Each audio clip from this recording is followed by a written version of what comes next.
ஒரு கிராமத்துல சுபத்ரம்மா அப்படிங்கிற வயசான பாட்டி இருந்தாங்க. அவங்க புருஷன் 10 வருஷத்துக்கு முன்னாடியே இறந்துட்டாரு. அவங்களுக்கு ஒரே ஒரு புள்ள. அவன் பேரு கிரி. மருமக காந்தம். ஊரில் இருக்கிற 2 ஏக்கர் பூமியும் அவங்க இருக்கிற அந்த ஓட்டு வீடும் சுபத்ரம்மா பேர்ல தான் இருந்துச்சு. புள்ளையும் மருமகளும் அவங்க கூடவே இருந்தாலும் சுபத்ரம்மாவோட வாழ்க்கை தனிமையா தான் இருந்துச்சு. ஒரு நாள் காலையில, ஏமா காந்தம், கொஞ்சம் குடிக்க சுடுதண்ணி குடுமா, தொண்டை வறண்டு போச்சு.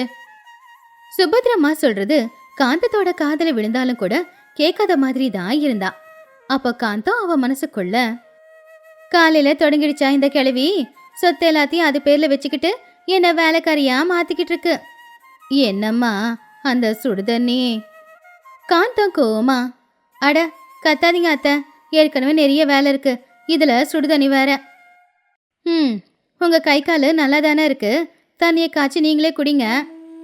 காலு வரலம்மா, வெறச்சிக்கிச்சு குளிரல, என்னால முடியாது, உங்க புள்ள வருவாரு, கொஞ்சம் இருங்க. சுபத்ரமாவோட கண்ணுல கண்ணீர் வந்துச்சு. அப்பதான் கிரி அங்க வந்தான். என்னாச்சு காந்தம், ஏன் கத்திக்கிட்டு இருக்க? அது உங்க அம்மா கிட்ட கேளுங்க. நானே காலையில இருந்து வேலைன்னு வேலை செஞ்சுக்கிட்டு இருக்கேன். இதுல அவங்களுக்கு சுடுதண்ணி காய்ச்சி வேற கொடுக்கணுமாமா. சீக்கிரமா அந்த சொத்தெல்லாம் என் பேர்ல எழுதி வைங்க. அப்புறம் உங்க அம்மாவை கூட்டிட்டு போய் ஒரு சத்திரத்துல விட்டுட்டு வாங்க. அப்ப கிரி, சத்தமா பேசாத, சொத்தை எழுதி கொடுக்கற வரைக்கும் நீ பொறுமையா இருக்கணும். அப்போ இதை கேட்டுக்கிட்டு இருந்த சுபத்ரம்மா, எனக்கு எல்லாமே கேக்குதுரா, நான் உங்களுக்கு இப்ப பாரமாயிட்டேன்ல, சொத்து என் பேர்ல இருக்கிறதுனால தானே என்ன வச்சுக்கிட்டு இருக்கீங்க, நான் எப்ப சாவேன்னு காத்துக்கிட்டு இருக்கீங்களா? என்னம்மா இது, அவ சின்ன பொண்ணு, ஏதோ தெரியாம பேசிட்டா, உன்னை பாத்துக்க நாங்க இருக்கோம்ல. நடிக்காதடா, எனக்கு சுடுதண்ணியும் வேண்டாம், எதுவும் வேண்டாம் அப்படின்னு சுபத்ரம்மா ஒரு குச்சியோட உதவியால வீட்டு திண்ணையில வந்து உட்காந்துக்கிட்டு இருந்தாங்க. அன்னையில இருந்து அந்த அம்மா அதிகமா வீட்டுல இருக்கிறது இல்ல. ஊர் எல்லையில இருக்கிற ராமர் கோவில தான் போய் உக்காந்துருவாங்க. தினமும் சாயந்தர நேரம் கோவில் வாசல்ல போய் உக்காந்துக்கிட்டு கடவுள்கிட்ட அவங்க கஷ்டங்களை எல்லாம் சொல்லிக்கிட்டு இருப்பாங்க. அதே ராமர் கோவிலுக்கு தான் தினமும் சாயந்தர நேரம் ரங்கையா அப்படிங்கிற ஒரு வயசானவரும் வருவாரு. அவரும் அவருடைய பொண்டாட்டியே இழந்தவரு. அவருடைய புள்ள பட்டணத்திலேயே பெரிய வேலை பார்த்துக்கிட்டு அங்கேயே இருந்துட்டான். ரங்கையாவுக்கு பட்டணத்துக்கு போக விருப்பம் இல்லாம அவர் மட்டும் கிராமத்துல இருந்தாரு. இப்ப 2 பேருக்கும் யாரும் இல்ல. ஒரு நாள் சாயந்தர நேரம் சுபத்ரமா கோவில் வாசல்ல உட்காந்துக்கிட்டு கண்ணை தொடச்சுக்கிட்டு இருக்கிறத அவரு கவனிச்சாரு. என்னாச்சு சுபத்ரா, ஏன் அழுதுகிட்டு இருக்க? உன் பிள்ளையும் மருமகளும் நல்லா தானே பாத்துக்கிறாங்க. சுபத்ரம்மா அழுதுகிட்டே, எங்க நல்லா பாத்துக்கிறாங்க மாமா, நாயை விட கேவலமா என்ன நடத்திக்கிட்டு இருக்காங்க. பெத்த புள்ளையே என்ன பாரமா நினைக்கிறான். மருமக தினம் ஏதாவது ஒண்ணு சொல்லி கஷ்டப்படுத்துறா. அவங்களுக்கு ஏன் சொத்து வேணுமே தவிர நான் வேணாம். உன்னோட நிலைமையும் இப்படிதான் இருக்கா, என் நிலைமையும் அப்படிதான். கூட யாரும் இல்ல, புள்ள பட்டணத்துல இருக்கான். தினமும் என்னோட வேலையே செய்ய முடியாம நான் கஷ்டப்படுறேன். பேச்சு துணைக்கு கூட ஒரு ஆள் இல்ல மாமா. என் புள்ள கூட என்கிட்ட சரியா பேசுறதே இல்ல. இந்த சொத்து மட்டும் இல்லனா என்னை எப்பவோ எங்கேயோ கூட்டிக்கிட்டு போய் விட்டுருப்பாங்க. உண்மைதான் சுபத்ரா, இந்த வயசுல நமக்கு சொத்தோ பணமோ தேவையில்லை. ஒருத்தவங்க மனசுல இருக்கிறத இன்னொருத்தவங்க கிட்ட சொல்ல துணையாவது இருக்கணும். இப்படி தினமும் ஒருத்தங்க சந்திச்சுக்கிட்டு பேச ஆரம்பிச்சாங்க.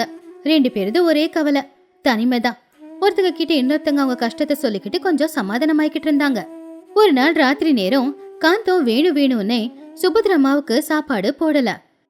இன்னைக்கு சாப்பாடு பத்தல, எங்க 2 பேருக்கே சரியா போச்சு. நீங்க தான் மதியம் சாப்பிட்டீங்கல்ல, ஒரு ராத்திரி சாப்பிடலன்னா ஒன்னும் ஆகாது. அதை கேட்டு சுபத்ரம்மா ரொம்பவும் கவலைப்பட்டாங்க. அன்னைக்கு ராத்திரி பட்னியாவே படுத்துட்டாங்க. அடுத்த நாள் காலையில கோயிலுக்கு போகும்போது ராத்திரியும் சாப்பிடல பகலும் சாப்பிடலங்கிறதுனால ரொம்ப சோர்வா இருந்தாங்க. என்னம்மா ஆச்சு, முகம் வாடி போயிருக்கு, ஏதாவது சாப்பிட்டியா? சுபத்ரம்மா ராத்திரி நடந்ததை சொல்லி அழ ஆரம்பிச்சிட்டாங்க.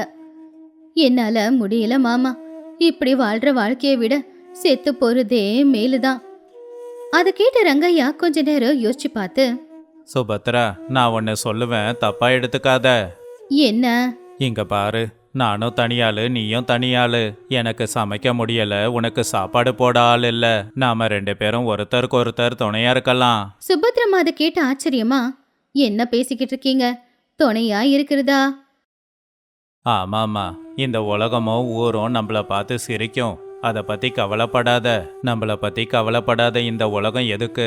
எனக்கு வீடு இருக்கு, வர பென்ஷன் பணம் நமக்கு சாப்பாடு போடும். நாம 2 பேரும் கல்யாணம் பண்ணிக்கலாம்.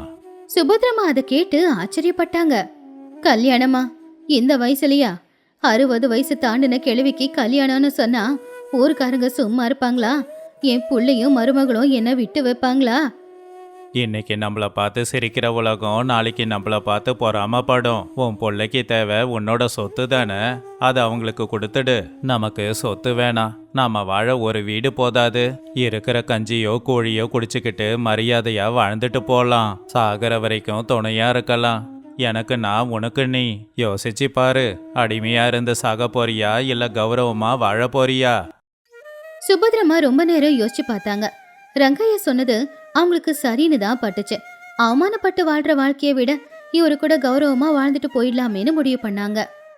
சரி, என் சொத்தை என் புள்ளைக்கு எழுதி கொடுத்துடுறேன். ஆனா நீ என்ன கௌரவமா பாத்துப்பல்ல? என் உயிருக்கும் மேல உன்னை நான் பாத்துக்கிறேன் சுபத்ரா, இது என் வாக்கு.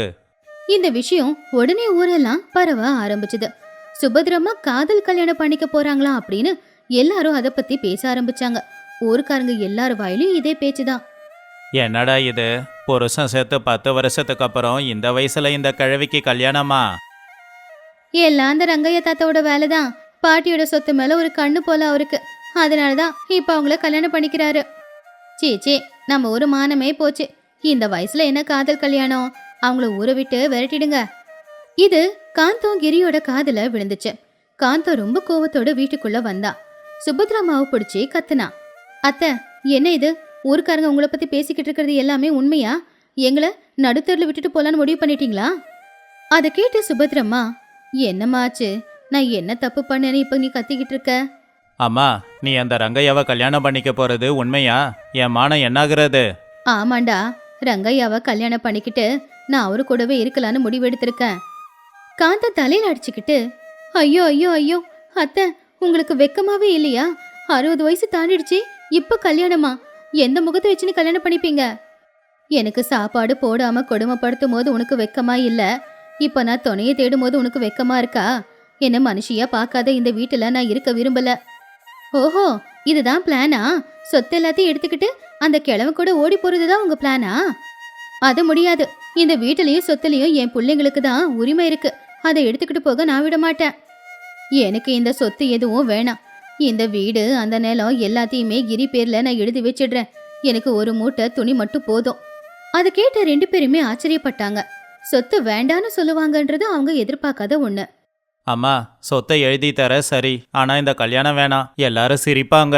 ஜனங்க சிரிச்சா சிரிக்கிட்டுண்டா, ஆனா பெத்த பிள்ளையே அம்மாவை பாத்துக்க மாட்டேங்கிறாங்கன்னு ஜனங்க பேசுறாங்களே, அதுவும் காதுல விழல. அதை விட இது ஒன்னும் பரவாயில்லடா. இல்ல, இந்த கல்யாணம் நடக்கக்கூடாது. நடந்தா நம்ம குடும்ப மானமே காத்துல பறக்கும். வாங்க, பஞ்சாயத்துக்கு போய் பெரிய மனுஷங்கிட்ட இதை பத்தி பேசலாம். அடுத்த நாள் ஊரோட தலைவரான ராமச்சந்திரையாவோட வீட்டு வாசல்ல பஞ்சாயத்து கூடுச்சு. ஜனங்க எல்லாரும் அங்கதான் இருந்தாங்க. சுபத்ரம்மா ஒரு பக்கத்துல, கிரி காந்தமும் ஒரு பக்கத்துல நின்னுக்கிட்டு இருந்தாங்க. அப்போ சுபத்ரம்மா பக்கத்துல ரங்கையா வந்து நின்னாரு. என்ன கிரி, காந்தம், என்ன பிராது கொடுக்க வந்திருக்கீங்க? ஐயா, நீங்க ஒரு நியாயத்தை சொல்லுங்க. என் அத்தை இந்த வயசுல கல்யாணம் பண்ணிக்கிறேன்னு சொல்றாங்க. இந்த ரங்கையா எங்க அத்தையோட சொத்துக்கு ஆசைப்பட்டுதான் கல்யாணம் பண்ணிக்கிறேன்னு சொல்லி எங்க அத்தையை ஏமாத்த பாக்குறாரு. இந்த கல்யாணம் நடந்தா ஊர் என்ன சொல்லும்? தயவு செஞ்சு கல்யாணத்தை நிப்பாட்டுங்க. அப்போ ஊச்சனங்களும் ஆமா ஆமா இது தப்பு அப்படின்னு சத்தமா கத்துனாங்க. ரங்கையா, இதுக்கு நீ என்ன சொல்ற?